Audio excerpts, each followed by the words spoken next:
பார்க்க போகிறது என்னன்னா தக்காளி புதினா சட்னி. வாங்க பார்க்கலாம்.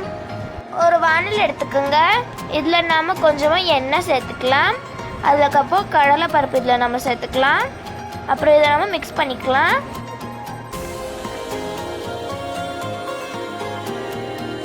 காரத்துக்கு தகுந்த மாதிரி காஞ்ச மிளகாய் சேர்த்துக்கோங்க. நான் 4 சேர்த்துருக்கேன். ஒரு 10 பூண்டு இதில் சேர்த்துக்கோங்க. 2 கட் பண்ண வெங்காயம் சேர்த்துக்கோங்க.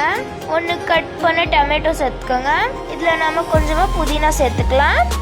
அப்புறம் இதை நாம் வதக்கிக்கலாம். இப்போ ஒரு மிக்ஸி ஜார் எடுத்துக்கோங்க. இதில் கொஞ்சமாக நம்ம உப்பு போட்டுக்கலாம். அப்புறம் இதை மிக்ஸ் பண்ணிவிட்டு இதை கிரைண்ட் பண்ணிக்கலாம்.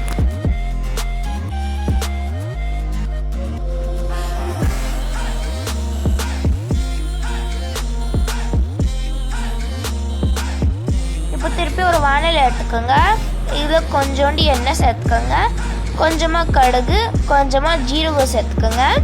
அரைச்சி வச்ச பேஸ்ட்டை நம்ம இது உள்ள சேர்த்துக்கலாம்.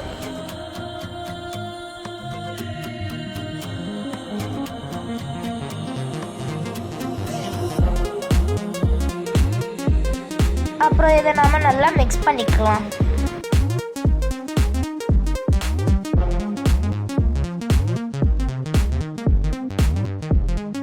கொஞ்சமாக தண்ணி சேர்த்துக்கோங்க. தேவையான அளவுக்கு உப்பு சேர்த்துக்கோங்க. அப்புறம் இதை மிக்ஸ் பண்ணிக்கலாம்.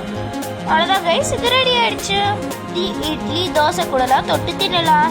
உங்களுக்கு இந்த வீடியோ பிடிச்சிருந்தா லைக் பண்ணுங்க, ஷேர் பண்ணுங்க, கமெண்ட் பண்ணுங்க, சப்ஸ்கிரைப் பண்ணுங்க. Bye guys.